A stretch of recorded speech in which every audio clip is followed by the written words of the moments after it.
Class capacitors की problems पर आधारित है।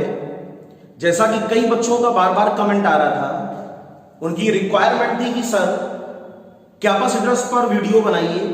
तो अभी कैपेसिटर पे हम लोगों ने लास्ट 3 वीडियो थ्योरी के कॉन्सेप्ट के अपलोड किए हैं। आप लोग उनको ध्यान से पढ़िए और सारे फार्मूलेशन को समझिए। अब चूंकि वो जो थ्योरी वाले आपने चैप्टर्स पढ़े थे, उसमें सबसे इंपॉर्टेंट एक न्यूमेरिकल का टॉपिक होता है जिसको हम लोग कहते हैं series and parallel combination of capacitors, संधारित्रों का श्रेणी और समांतर संयोजन, जो बहुत ही इंपॉर्टेंट है। तो प्यारे बच्चों, आज हम लोग बहुत ही इंपॉर्टेंट टॉपिक के साथ क्लास में डिस्कशन स्टार्ट करेंगे, जिसका नाम है संधारित्रों का श्रेणी और समांतर संयोजन, सीरीज एंड पैरेलल कैपेसिटर्स या कॉम्बिनेशन ऑफ कैपेसिटर्स। तो सभी बच्चे कॉपी पेन लेकर तैयार हो जाएं, साथ साथ प्रॉब्लम्स को करें और हम लोग स्टेप बाय स्टेप एक एक टॉपिक पर इन प्रॉब्लम्स की वीडियो को अपलोड करेंगे। तो चैनल को आप लोग सब्सक्राइब करें और भी बच्चों को बताएं, ताकि जो नए इंपॉर्टेंट वीडियोस चैनल में अपलोड किए जाएं उनकी जानकारी आप तक हो। इसके लिए सभी लोग घंटे को जरूर दबाएं। तो चलिए बच्चों, समय की बर्बादी ना करते हुए हम लोग अपने नए टॉपिक की ओर बढ़ते हैं। टॉपिक का नाम है series and parallel combination of capacitors. सबसे पहला इंपॉर्टेंट क्वेश्चन है, देखिए, इनको बोलते हैं अरेंजमेंट ऑफ प्लेट्स, प्लेटों का संयोजन। देखो बेटा, नॉर्मल अगर कहीं पर C1 C2 C3 दिए जाएं, 1 microfarad, 2 microfarad, 3 microfarad and so on any one, तो उनको कैसे सीरीज में जोड़ना है या वो कैसे जोड़े गए हैं सीरीज में या पैरेलल में, उन पे बेस तो अभी हम लोग क्वेश्चन लगाएंगे ही। पहले कुछ ऐसे क्वेश्चन जो डायरेक्ट हमको देखकर नहीं समझ में आता कि ये सीरीज है कि पैरेलल है, ना वहां कोई न्यूमेरिकल डेटा लिखा होता है कि ये 2 माइक्रोफैरड है कि 3 माइक्रोफैरड है। अर्थात जो प्लेटों पर अरेंज जो क्वेश्चंस होते हैं, जो बच्चे पहले पढ़ चुके हैं प्रीवियस ईयर्स में, उनको ये टॉपिक समझ में आ रहा होगा कि सर किस टॉपिक की चर्चा करने जा रहे हैं। जहां पर संधारित्रों को प्लेटों के रूप में बनाया जाता है और वो अरेंजमेंट आपको दिए जाते हैं, तो उन क्वेश्चंस को आप कैसे सॉल्व करेंगे। जैसे कि पहला एक अरेंजमेंट हमारे पास है, बड़ा ही प्यारा क्वेश्चन है, आपने किया भी होगा और जिन लोगों ने नहीं किया वो उस क्वेश्चन को ध्यान से समझें। क्वेश्चन हमारा ये है कि मेटल प्लेट्स को हम लोगों ने इस प्रकार अरेंज किया है। कौन कौन सी प्लेट्स हैं? 1 2 3 4। हर प्लेट का एरिया क्या है? Capital A. Area of the each plate is capital A. इनके बीच का सेपरेशन क्या है? Small D. और क्वेश्चन हमसे ये कह रहा है इनके फाइनल कैपेसिटेंस को आप बताइए। ऐसे क्वेश्चंस को करने का बेटा एक लॉजिक होता है। ध्यान से सवालों को सब लोग समझेंगे तब आपको और अच्छा समझ में आएगा। हम और अच्छी मेहनत आपके लिए कर सकेंगे अगर आपका फीडबैक या रिस्पॉन्स अच्छा होगा। हमको लगेगा कि हमारी मेहनत सार्थक हुई, या जो चीजें आपसे 11th 12th में छूट गई उनको हम अच्छा बताने में सफल हुए, जिससे आप कंपटीशन में अपनी अच्छी पोजीशन मेंटेन कर सकें। तो ऐसे क्वेश्चंस को करने का पहला तरीका होता है कि प्लेटों को नंबरिंग कर दी जाए 1 2 3 एंड 4। तो 4 प्लेटें हम लोगों के पास आएंगे, ध्यान से समझिएगा। इसका लगाया हुआ है क्वेश्चन, वो लोग रिवीजन कर ले अच्छी तरीके से। इनको प्रॉब्लम कोई भी हो टॉपिक में वो ध्यान से डिस्कशन करें। प्लेट नंबर 1 और प्लेट नंबर 4 आपस में जुड़ी है। हर एक स्टेप को कायदे से समझिएगा। सबसे पहले प्लेटों को नंबरिंग करते हैं और जो जो प्लेटें आपस में जुड़ी हो वो सेम इलेक्ट्रिकल पोटेंशियल पर होती हैं, समान विभव पर, उनको हम एक साथ इंडिकेट कर सकते हैं। तो यहां पर बेटा हम लोगों ने लिखा 1,4। चूंकि प्लेट नंबर 1 और प्लेट नंबर 4 एक साथ जुड़ा है तो इसको हम लोगों ने लिखा 1,4। और यहां पर है 2 और 3, तो वन साइड हम लोगों ने लिख दिया 2 और अदर साइड हम लोगों ने लिख दिया 3। ठीक है, अब जरा ध्यान से देखिएगा। एक कैपेसिटर जुड़ा है 1 और 2 के बीच, इनके बीच एक संधारित्र बनेगा, एक कैपेसिटर। तो ये 1 और ये 2, तो एक कैपेसिटर हम लोगों ने यहां अरेंज कर दिया। अब प्लेट नंबर 2 और 3 के बीच एक कैपेसिटर बनेगा, तो 2 और 3 के बीच एक कैपेसिटर हमको लगाना है। तो हम लोगों ने 2 और 3 के बीच एक कैपेसिटर को अरेंज कर दिया, और अब हमको 3 और 4 के बीच एक कैपेसिटर लगाना है। तो 3 और 4 के बीच हम लोगों ने एक कैपेसिटर को अरेंज कर दिया। देखो बेटा, ये प्यारा सा डायग्राम बन के आ गया। कई बार जब हमको ऐसे क्वेश्चंस की प्रैक्टिस नहीं होती तो ये क्वेश्चन हमको बड़े ऑड लगते हैं कि कैसे हम इनको अरेंज करेंगे, लेकिन यहां पर देखिए ये सिंपल हमको डायग्राम समझ में आ रहा है। इसको हम लोग बोलते हैं रीअरेंज सर्किट।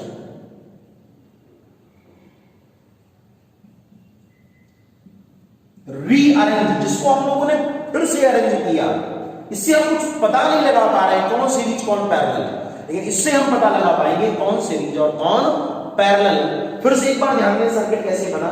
सबसे पहले प्लेटों को नंबरिंग करते हैं, कर दिया। जो जो प्लेटें आपस में जुड़ी हैं उनको एक ब्रैकेट में लिखते हैं, लिख दिया सर। उसके बाद जो प्लेटें हमारे पास बची 2 और 3 उनको साइड में नोट कर दिया सर। यहां पर 2 और यहां पर 3rd। और उसके बाद हम लोगों ने क्या किया, 1 और 2 आपस में अरेंज है, तो एक कैपेसिटर 1 और 2 के बीच लगा दिया। 2 और 3 आपस में अरेंज है, तो एक कैपेसिटर 2 और 3 के बीच यहां से होकर लगा दिया।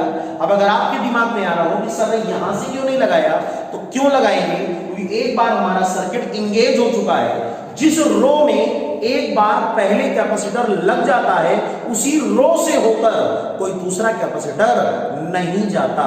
इस बात को याद कर लीजिएगा। तो यहां से यहां तक हम लगा चुके थे कैपेसिटर, इसलिए इस वाले कैपेसिटर को हमने यहां लगाया। और एक 3 और 4 के बीच कैपेसिटर बनेगा, तो 3 और 4 के बीच एक कैपेसिटर को ये लगाया। हर एक कैपेसिटर को हम लोगों ने C कह दिया। आगे बढ़ा जाए बच्चों, सबको समझ में आ गया होगा हमने जो बताया, ना है तो दोबारा फिर रिवीजन कर लीजिएगा। तो अब हम लोगों ने क्या किया, C और C को जोड़ा सीरीज में। तो C, C both are in series, और सीरीज का फार्मूला आप कैपेसिटर में जानते हो, 1/C1 is equal to 1/C 2/C। तो C1 इज इक्वल टू आ गया C/2, और ये C/2 C के साथ पैरेलल है, तो C/2 parallel with C, then CP is equal to C/2 plus C। Parallel का फार्मूला क्या होता है, C1 प्लस C2, तो C/2 प्लस C, और इसी को हम लोगों ने एक साथ लिखा, तो C प्लस 2C/2, तो that is equal to 3C/2। इस क्वेश्चन का बच्चों सही आंसर क्या होगा, 3C/2। और अगर कहीं पर भी ऑप्शन में कुछ बदलाव होगा, तो चूंकि हम लोग जानते हैं ये पैरेलल प्लेट कैपेसिटर है, और पैरेलल प्लेट कैपेसिटर का फार्मूला होता है एप्सिलॉन नॉट A/D।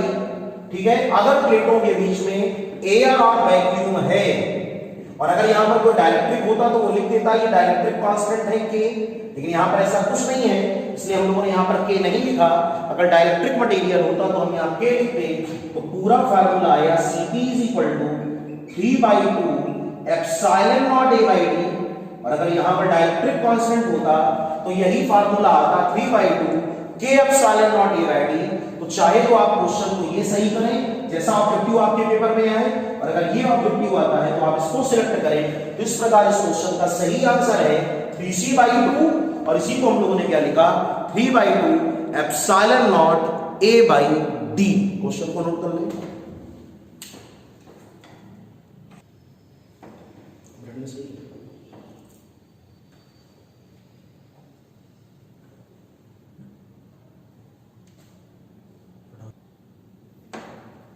अगला क्वेश्चन देखिए बच्चों, क्वेश्चन ही कह रहा है कि प्लेटों को फिर से हम लोगों ने इस प्रकार अरेंज किया है, और हमको निकालना है इसकी कैपेसिटी। बहुत इंपॉर्टेंट क्वेश्चन, कई बार ऐसे क्वेश्चन हमसे मिस हो जाते हैं, हम लोग आइडिया नहीं लगा पाते क्वेश्चन को कैसे करना है, लेकिन है बड़ा ही सिंपल वे। फिर उसी प्रोसीजर पे चलो। सबसे पहले प्लेटों को एक नंबरिंग कर दो। तो यहां पर 4 प्लेटें हैं, हम लोगों ने इनको 1 2 3 4 करके नंबर कर दिया, और इसके बाद जो जो प्लेटें आपस में जुड़ी हैं उनको एक साथ हमको लिखना है। प्लेट नंबर 1 और प्लेट नंबर 3 एक साथ हमको कनेक्ट करना है, तो हम लोगों ने यहां लिखा 1,3, और जो प्लेटें बची उनको हमने अलग से कर लिया। यहां पर लिखा प्लेट नंबर 2, और यहां पर लिखा प्लेट नंबर 4, और हम लोग बनाएंगे रीअरेंज सर्किट। कौन सा सर्किट, रीअरेंज सर्किट। तो देखो सबसे पहले एक कैपेसिटर 1 और 2 के बीच, 1 और 2 के बीच एक कैपेसिटर, तो ये 1 और ये 2, तो इसके बीच हम लोगों ने एक कैपेसिटर अरेंज किया। उसके बाद 2 और 3 के बीच एक कैपेसिटर, तो 2 और 3 के बीच हम लोगों ने एक कैपेसिटर को अरेंज किया। चलो इसको 3 कर दें। और फिर उसके बाद 3 और 4 के बीच एक कैपेसिटर, तो 3 और 4 के बीच हम लोगों ने एक कैपेसिटर को अरेंज किया। अगर आप ध्यान से देखें तो ये डायग्राम कुछ दूसरा बन गया, पहले जैसा ये फिगर नहीं है, डायग्राम चेंज हो गया। ये ऑड लग रहा था देखने में, ये बड़ा ही सिंपल हो गया। अपने आप जब इसको कई बार कॉपी में बनाकर देखेंगे तो आपको और भी आसान लगेगी ये चीजें। तो इस बार 1 और 2 यानी सी और सी ये दोनों हम लोग पैरेलल में जोड़ेंगे, तो C, C both are in parallel, दोनों समांतर में हैं। और पैरेलल का फार्मूला होता है CP is equal to C1 plus C2, therefore CP is equal to C plus C। तो ये रिजल्ट आया 2C, और 2C के साथ C किसमें, सीरीज में, तो 2C, C दोनों श्रेणी क्रम में हैं, बोथ आर इन सीरीज। और सीरीज का formula 1/CS equal to 1/2C plus 1/C। LCM कितना आया 2C, यहां पर कितना आया 1 और ये कितना आया 2, तो ये हो गया 3/2C। That means CS is equal to 2C/3। तो एक तो आंसर इस क्वेश्चन का बच्चों क्या होगा 2C/3। और अगर हम लोग यहां पर C की वैल्यू को रख दें तो हमारा दूसरा आंसर आएगा CS is equal to 2/3 epsilon not A/D। सबको क्वेश्चन समझ में आ गया? तो सबसे पहले क्या किया, प्लेटों को नंबरिंग कर दिया, जो जो प्लेटें आपस में जुड़ी थी उनको एक साथ लिखा, जो प्लेटें सीरियल में बच गई उनको अगल और बगल नोट कर लिया। उसके बाद 1 और 2 के बीच एक कैपेसिटर, तो 1 और 2 ये लिखा हुआ है, तो एक कैपेसिटर ये लगा दिया। 2 और 3 के बीच एक कैपेसिटर, तो 2 और 3 के बीच एक कैपेसिटर को ये लगा दिया। और 3 और 4 के बीच एक कैपेसिटर, तो 3 और 4 के बीच एक कैपेसिटर को ये अरेंज कर दिया। और बाकी सॉल्यूशन आपके सामने है, तो क्वेश्चन को नोट कर लें और तैयार कर लें। अगला क्वेश्चन बच्चों देखें, बड़ा ही इंपॉर्टेंट क्वेश्चन है। कई लोगों ने ऐसा क्वेश्चन सॉल्व भी किया होगा 12th में, और अगर आपके यहां नहीं पढ़ाया गया है या आपने पढ़ा था ध्यान नहीं दिया या आपका छूट गया, कैसे ऐसे क्वेश्चंस को सॉल्व करते थे, तो इसको ध्यान दें। क्वेश्चन में कह रहा है कि एक्स और Y pair of metal plates हैं, इसमें से हर प्लेट का एरिया है कैपिटल ए, और इनके बीच में जो डाइलेक्ट्रिक मटेरियल है वो के। और हम लोगों से बोला गया कि आप इसका कैपेसिटेंस को काउंट करें। हम लोग उसी प्रकार से क्वेश्चन को सॉल्व करते हैं। क्या प्रोसीजर हमने आपको बताया था, याद करें। सबसे पहले प्लेटों को नंबरिंग करेंगे, तो सबसे पहले हम लोगों ने इनको नंबर्स दिया। अब जो जो प्लेटें आपस में कनेक्ट हो, प्लेट नंबर 1, प्लेट नंबर 3 ये आपस में इंटरकनेक्ट है, प्लेट नंबर 2, प्लेट नंबर 4 ये आपस में इंटरकनेक्ट है, इनको एक साथ हम लोगों ने लिखा। तो 1 और 3, 2 और 4, 2 और 4 इनको बच्चों हमने एक साथ नोट कर लिया। अब उसके बाद में क्या है, जो प्लेटें हमको अरेंजमेंट में दी हैं इनको हम कैपेसिटर कैसे बनाएंगे। एक कैपेसिटर 1 और 2 के बीच, तो 1 और 2 के बीच एक कैपेसिटर को अरेंज किया। फिर एक कैपेसिटर 2 और 3 के बीच, तो 2 और 3 के बीच एक कैपेसिटर को अरेंज किया। और फिर एक कैपेसिटर 3 और 4 के बीच, तो 3 और 4 के बीच एक कैपेसिटर को अरेंज किया। C और C, और ऐसे सर्किट का नाम पड़ गया रीअरेंज सर्किट।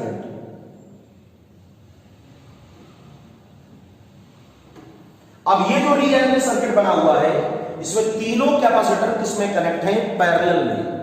तो तीनों को हम लोगों ने समांतर क्रम में जोड़ दिया। C, C all are parallel.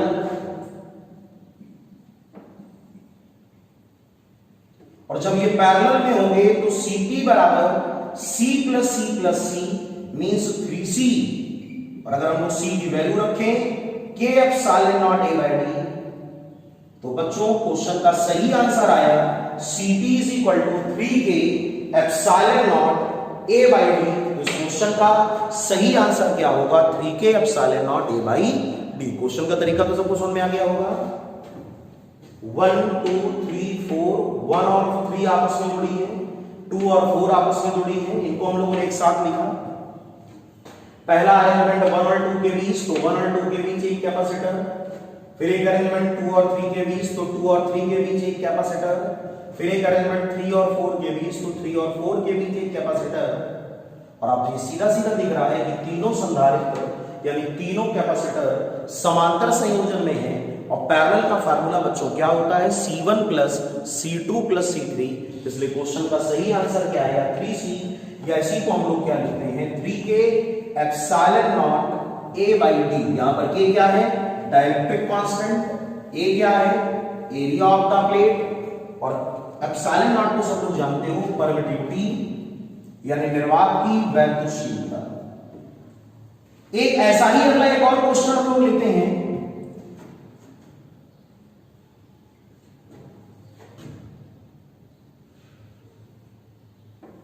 कुछ इस प्रकार का क्वेश्चन है बच्चों।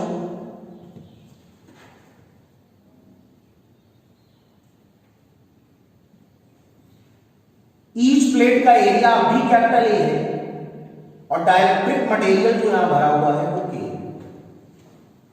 और हम लोगों को इस क्वेश्चन में फिर से क्या निकालना है? परिणामी वैद्युत धारिता, resultant equivalent capacitance of the given network और गिवन सर्किट। बड़ा ही आसान है, सेम उसी प्रोसीजर पे हम लोग चलेंगे। सबसे पहले प्लेटों को क्या करते हैं? बोलो, नंबरिंग करते हैं। Very good. तो सबसे पहले प्लेटों को नंबर कर दिया। तो कितनी प्लेटें अरेंज हैं? 4 प्लेटें अरेंज हैं, जिसमें से 1 और 4 एक साथ और 2 और 3 एक साथ। जो जो प्लेटें एक साथ अरेंज हैं उनको एक साथ लिखेंगे। तो कौन कौन सी प्लेटें एक साथ अरेंज हैं बच्चों? 1 और 4, 2 और 3। तो यहां पर हम लोगों ने लिखा 2 और 3, यहां पर हम लोगों ने लिखा 1 और 4। और जरा ध्यान से देखें, एक कैपेसिटर बन रहा है 1 और 2 के बीच। तो एक कैपेसिटर बन गया 1 और 2 के बीच। उसके बाद जरा ध्यान से देखें 2 और 3 इस बार किसी भी संधारित्र का निर्माण नहीं करेंगे। अब कह दोगे सर ये क्या होता है? अभी तो आपने ऐसा कुछ नहीं बताया। अब ये 2 और 3 क्यों नहीं कैपेसिटर बनाएंगे? तो बड़ा ही प्यारा आंसर है बच्चों। 2 और 3 दोनों किससे कनेक्ट हैं? Y से कनेक्ट हैं। और जब दोनों Y से कनेक्ट होंगे तो दोनों का इलेक्ट्रिक पोटेंशियल क्या होगा? बोलो, दोनों बैटरी की एक ही पोलरिटी से जुड़ी हुई है ना। थोड़ी देर के लिए अगर हम इसको कर दें प्लस और इसको कर दें माइनस, तो यहां पर चार्ज क्या आया? पॉजिटिव। यहां पर क्या आया? नेगेटिव। अब प्लस से कौन कौन सी प्लेटें हैं? 1 और 4। इस पे भी प्लस और इस पे भी प्लस। 2 और 3 पे कौन कौन से चार्जेस हैं? नेगेटिव। तो यहां पर भी माइनस, यहां पर भी माइनस। अब आप स्वयं देख लो कैपेसिटर किसके किसके बीच बनता है। कैपेसिटर की एक प्लेट होनी चाहिए पॉजिटिव और दूसरी नेगेटिव होनी चाहिए। तो यहां पर ये वाली प्लेट कैसी है? पॉजिटिव। ये वाली कैसी? Negative.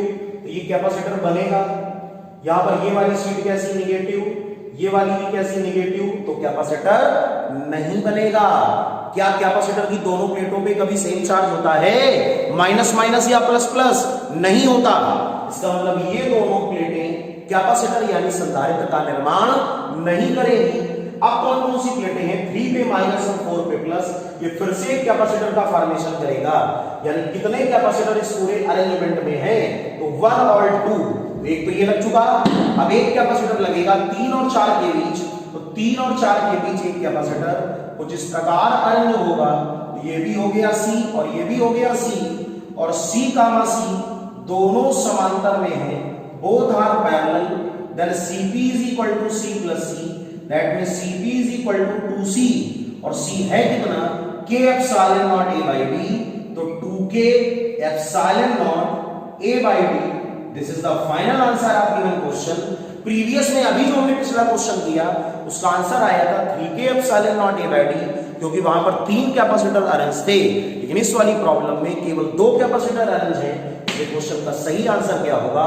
2K epsilon not A by D। Question को नोट कर लें।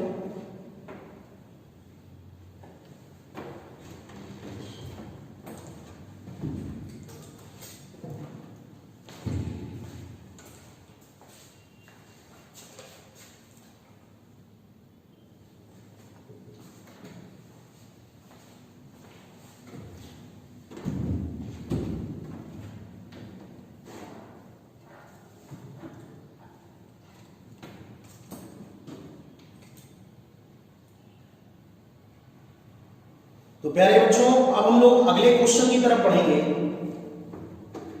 ये पीछे वाले सारे क्वेश्चन आपको समझ में आ गए होंगे, इनको आप लोग एक बार और घर में प्रैक्टिस करें। अगर आपका पढ़ा हुआ है तो रिवीजन करें। ये बेसिक्स के क्वेश्चन है, कुछ दिन टिपिकल क्वेश्चन नहीं जिनको आप ना कर सकें।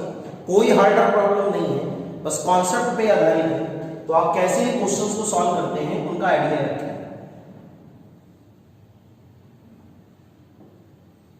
अब हम लोगों ने एक ऐसा क्वेश्चन लिया जिसमें प्लेटों के बीच बिटवीन द प्लेट्स अलग अलग डाइलेक्ट्रिक मटेरियल को हम लोगों ने भरा है, जैसे K1 और K2, और प्लेटों के बीच का जो गैप है वो है स्मॉल डी। स्मॉल डी को हम लोग बोलते हैं प्लेटों के बीच का गैप या प्लेटों के बीच की दूरी, और हर प्लेट का एरिया है कैपिटल ए, और ये x और ये y, और क्वेश्चन ये कह रहा है कि समायोजन की परिणामी धारिता निकालिए। Find equivalent capacitance of the given circuit. बड़ा आसान है बच्चों। हमने क्वेश्चन को समझने के लिए इसको लेटरली इस प्रकार अरेंज कर लिया ताकि आपको डायग्राम और क्लियर या इजी समझ में आए।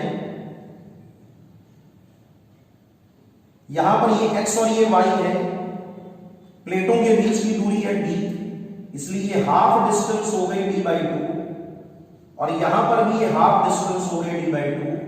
ये डाइलेक्ट्रिक मटेरियल है K1 और ये डाइलेक्ट्रिक मटेरियल है K2, और हमको निकालना है इस अरेंजमेंट की कैपेसिटी। ये टोटल डिस्टेंस कितनी थी d, तो ये d/2, ये d/2। इस प्रश्न में एक चीज ध्यान देने वाली होती है क्वेश्चन में कि जो डाइलेक्ट्रिक की बाउंड्री है, बीच का सरफेस जिसको डैश डैश किया गया है, वो दो अलग अलग कैपेसिटर्स को आइसोलेट करती है, यानी अलग अलग करती है, सेपरेट करती है। एक कैपेसिटर ये और एक कैपेसिटर ये, तो this is the capacitor number 1 and this is the capacitor number 2। और हर प्लेट का एरिया क्या है, कैपिटल ए, और प्लेटों के बीच का गैप कितना है, d/2। तो अगर ऐसे क्वेश्चन को हम लोग ध्यान से देखें तो ये अरेंजमेंट हमको वैसा ही लग रहा है जैसे एक संधारित्र की दूसरी प्लेट को दूसरे संधारित्र की पहली प्लेट के साथ जोड़ा गया। The second plate of one capacitor is arranged with second plate of the first. फिर से आप समझ लें, पहले कैपेसिटर की दूसरी प्लेट को दूसरे कैपेसिटर की पहली प्लेट से जोड़ा गया। मींस हम ये कह रहे थे the second plate of one capacitor is connected with the first plate of second capacitor। कुछ ऐसा है, ऐसा अरेंजमेंट ये है जो कि बड़ा सिंपल है, बड़ा ही आसान है, और ये होता है सीरीज ऑर्डर में। इसमें होता है श्रेणी संयोजन में। इसका मतलब ये जो क्वेश्चन हमको गिवन है, ये दो कैपेसिटर्स का सीरीज कॉम्बिनेशन है। इसमें एक की कैपेसिटी C1 और दूसरे की कैपेसिटी क्या होगी, बोलो C2। तो हम लोग C1 C2 लिखेंगे। पहले संधारित्र की धारिता, कैपेसिटेंस ऑफ फर्स्ट कैपेसिटर,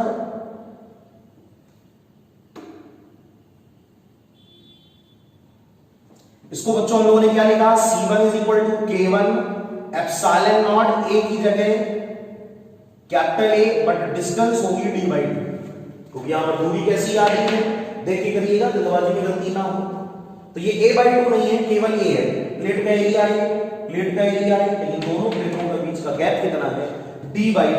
ये 2 हम लोगों ने ऊपर भेज दिया, तो ये आ गया 2k1 एप्सिलॉन नॉट a/2। इसी प्रकार सिमिलरली दूसरे संधारित्र की धारिता, कैपेसिटेंस ऑफ सेकंड कैपेसिटर, और अगर आप दूसरे संधारित्र की धारिता की बात करोगे तो C1 की जगह C2, K1 की जगह K2, epsilon not a/d that is C2। और C1 C2 आपस में कैसे हैं, सीरीज में। तो C1, C2 both are in series, और सीरीज का formula 1/CS is equal to 1/C1 plus 1/C2। तो C1 की जगह अगर बात करें तो d/2 K1 epsilon not a plus d/2 K2 epsilon not a।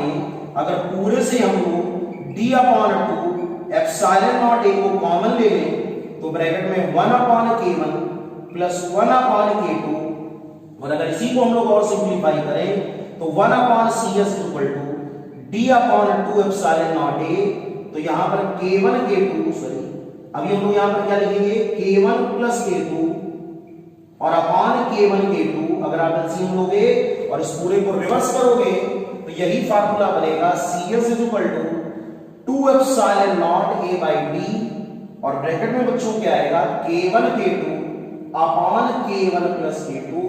और इसको थोड़ा सा और अगर सिंपली फॉर्म में आप लिखो तो इसको आप सबसे अलग कर लें, epsilon not a by d, और 2 को अंदर आप ले जाएं तो 2 k1 k2 upon k1 plus k2। This is the final answer of given question. Question सबको समझ में आ गया कि नहीं आ गया? सबसे पहले हम लोगों ने क्या किया बोलो? सबसे पहले हम लोगों ने इस दिए गए अरेंजमेंट में जहां से डाइलेक्ट्रिक को भरा गया था वहां से कैपेसिटर्स को दो अलग अलग नंबर्स दे दिए 1 और 2, और दोनों में जो डाइलेक्ट्रिक मटेरियल भरा है वो k1 और k2, और फिर हम लोगों ने इसको क्या बना दिया एक अरेंजमेंट ऑफ कैपेसिटर जिसमें दो प्लेटें लगी हुई हैं, पहले की कैपेसिटी C1 और दूसरे की कैपेसिटी C2। तो C1 C2 को नोट कर लिया और बाद में C1 C2 किस ऑर्डर में है? सीरीज ऑर्डर में है, श्रेणी संयोजन में। तो कंप्लीट आंसर को क्या लिखा? CS is equal to epsilon not a by d 2 k1 k2 upon k1 plus k2। अगर इस क्वेश्चन में k1 k2 की कोई दूसरी वैल्यू दी जाती तो हम लोग लास्ट वाले फार्मूले में k1 k2 की इस वैल्यू को रख देते और आंसर भी हमारा उसी प्रकार बदल जाता। सबको समझ में आ गया क्या? चलिए, बहुत अच्छी बात है। आप ऐसे ही इस बात को समझते रहें, ऐसे ही क्वेश्चन के कॉन्सेप्ट को समझते रहें और अपनी तैयारी को और अच्छा बनाएं। वेरी गुड बच्चों, बहुत अच्छा परफॉर्मेंस। चीजों को आप तैयार करें ताकि एग्जाम में आप अच्छे प्रदर्शन को कर सकें। किसी को भी कोई प्रॉब्लम हो टॉपिक को समझने में, या आपको लगे कि अभी हमको एक बार में नहीं आया, जबकि हम एक बार नहीं कम से कम हर क्वेश्चन को 2 बार एग्जाम्पल के तौर पे समझा रहे हैं आपको, फिर भी अगर आपको लगता है कि क्वेश्चन में हमको प्रॉब्लम है तो आप कमेंट सेक्शन में लिख दें उस क्वेश्चन का नंबर डाल करके, ताकि दोबारा हम जब कभी भी इसकी एक्स्ट्रा क्लास लगाएंगे, जब कभी भी रिवीजन क्लास वीडियो की लेंगे या वीडियो लेक्चर की रिवीजन क्लास लेंगे, तो हम लोग उन प्रॉब्लम्स को नोट करते चल रहे हैं और हम उन प्रॉब्लम्स को डिस्कस करेंगे। ठीक है ना? चलिए अगले क्वेश्चन की तरफ हम लोग बढ़ते हैं बच्चों।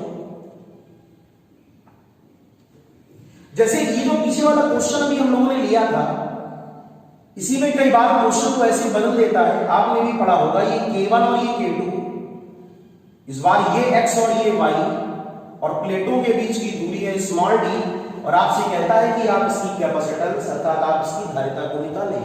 बड़ा ही आसान है। सबसे पहले आप डायग्राम को क्या कर लें, जैसे हमने आपसे पिछले बार बताया था कि आप क्वेश्चन जो दिया गया है उसके सर्किट डायग्राम को आप लेटरली यानी ऊर्ध्वाधर कर लें तो एक आइडिया आपको लग जाता है क्वेश्चन में क्या होने वाला है। ये है k1 और ये k2, तो यहाँ पर ये k1, यहाँ पर ये k2, और उसके बाद जरा आप गौर से देखें तो ये x की तरह बिहेव करता है और ये y की तरह बिहेव करता है। ऊपर वाले अरेंजमेंट को कुछ हमने ऐसे कर लिया जो पहले से काफी आसान हमको लग रहा है। इस बार जो डाइलेक्ट्रिक को बेटा भरा गया है वो ऐसे भरा गया है कि वो प्लेटों को हाफ करता है, प्लेटों को आधा करता है। ये हाफ प्लेट, ये हाफ प्लेट, ये हाफ प्लेट, ये हाफ प्लेट, तो हर प्लेट का एरिया क्या हो गया a/2, और प्लेटों के बीच का गैप कितना है d, लेकिन प्लेटों का एरिया इस बार कितना हो गया a/2। आपको जरूर क्वेश्चन में अंतर समझ में आया होगा। पीछे वाली प्रॉब्लम में डिस्टेंस को किया गया था हाफ, मींस d/2, लेकिन एरिया कैपिटल A था। लेकिन इस वाले क्वेश्चन में एरिया हो गया हाफ, लेकिन डिस्टेंस पर कोई फर्क नहीं पड़ा। डिस्टेंस कितनी है d। अगर आप इसकी कैलकुलेशन को स्टार्ट करें तो अगर आप पहले वाले संधारित्र की धारिता को लिखें, capacitance of first capacitor, then C1 is equal to k1 epsilon naught a by 2d, so C1 is equal to k1 epsilon naught a by 2d। Suppose में आ गया, ये है पहला कैपेसिटर, ये है दूसरा कैपेसिटर, बड़ा आसान है।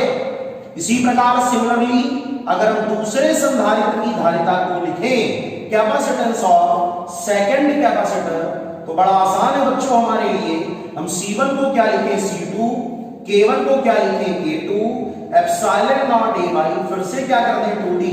और अगर हम गौर से देखें दोनों फिगर्स को तो दोनों जो सर्किट इसमें बने हुए C1 और C2, इस बार ये पैरेलल अरेंजमेंट है तो C1, C2 both are parallel, दोनों समांतर में है, तो परिणामी धारिता Cp is equal to C1 plus C2।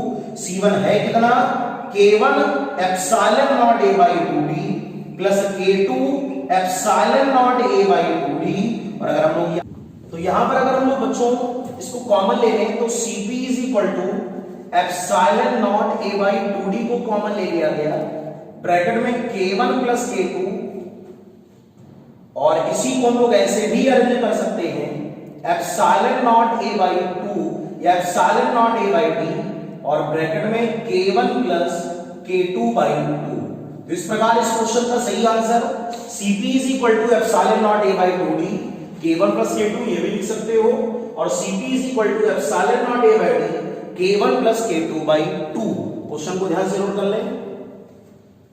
लेकिन हर समय हर क्वेश्चन में गेस या अनुमान नहीं चलता, कॉन्सेप्ट चलता है, इसलिए कॉन्सेप्ट पे ध्यान दें। तो क्वेश्चन का सही आंसर क्या आया? Cp is equal to epsilon not A by D, K1 plus K2 by 2। सभी लोग क्वेश्चन को नोट कर लें।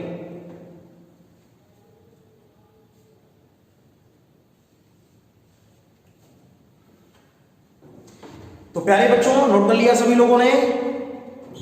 तो आज हम लोगों ने इस वीडियो में 6 ऐसे क्वेश्चन स्टडी करे जो है तो C1 C2 के सीरीज और पैरेलल, लेकिन ये उस प्रकार सीरीज नहीं है कि डायरेक्ट आपको देखने को मिल जाए कि ये सीरीज और ये पैरेलल, इनको हमको अरेंज करना था, हर क्वेश्चन में हमको अरेंज करना था, और सर्किट का नाम था रीअरेंज सर्किट। और रीअरेंज सर्किट कुछ इस प्रकार बनाया जाता है जैसा कि अभी हमने क्वेश्चन में आपको बना के देखा। पूरी उम्मीद है कि आपको आज का वीडियो अच्छा लगा होगा, आपको आज का लेक्चर समझ में आया होगा। लेकिन फिर भी अगर किसी को कोई भी संदेह हो, ध्यान रखिएगा, कोई भी संदेह हो तो बेशक हमसे इन चीजों को डिस्कस कर सकता है और मेरे से उन चीजों को पूछ सकता है। हमारी पूरी यही कोशिश होगी कि दोबारा हम इन चीजों को, अगर आपको कोई प्रॉब्लम हुई तो क्वेश्चन नंबर आप हमको बताएं, तो हम इनको दोबारा फिर किसी दिन एक नेक्स्ट नए वीडियो में जो सारे लेक्चर्स के जो प्रॉब्लम्स थे उसमें इनकी प्रॉब्लम्स को रिमूव करने का प्रयास करेंगे। अपनी तरफ से हमारा पूरा प्रयास है, पूरा एफर्ट है कि आप एग्जाम में अच्छे परफॉर्मेंस को दिखाएं, अन्य बच्चों की तरीके आपकी रैंकिंग भी कुछ सुधरे, आपको अपने आप में लगे कि हमें कुछ चीजें आती हैं, जो कि जीवन में बड़ा आवश्यक होता है कि हमारा मनोबल ऊंचा होना चाहिए। और मनोबल तभी ऊंचा होगा बच्चों जब हमको सारे कॉन्सेप्ट पढ़ाई में या सारी चीजें, कोई भी सब्जेक्ट हो एनीवन, अच्छी तरह क्लियरेंस होगा, अच्छी तरह आएगा। वैसे तो मैंने ऑफलाइन क्लास में कई बार ऐसे क्वेश्चन कराए हैं, फिर भी कई बच्चे कह रहे थे सर हमारा कुछ टॉपिक छूटा हुआ है, या फिर कई बार ऐसा हुआ कि बच्चे कहते हैं कि सर ये हमने नहीं पढ़ा है, आपके इन चीजों को ऑनलाइन वीडियो में भी बता देंगे। तो आज हमने टाइम निकाल करके इन सारी चीजों को डिस्कस किया, और आप इन सारी चीजों को अच्छी तरह तैयार करें। कोई प्रॉब्लम हो तो हमको बताएं, और इस वीडियो को ज्यादा से ज्यादा शेयर करें, सब्सक्राइब करें, अन्य लोगों को भी सब्सक्राइब कराएं, और ज्यादा से ज्यादा एफर्ट में या ज्यादा से ज्यादा एफर्ट लगाकर, प्रयास लगाकर बार बार क्वेश्चन को जितना ज्यादा टाइम लेकर के आप सॉल्व करेंगे उतना ही आपकी तैयारी बहुत ही प्रभाव रूप से होगी, इफेक्टिव होगी, बेहतरीन होगी। तो प्यारे बच्चों, अब नेक्स्ट वीडियो में नए टॉपिक के साथ, सीरीज और पैरेलल की कुछ अन्य नई प्रॉब्लम्स के साथ आपसे फिर मुलाकात होगी। तब तक के लिए जय हिंद, जय भारत।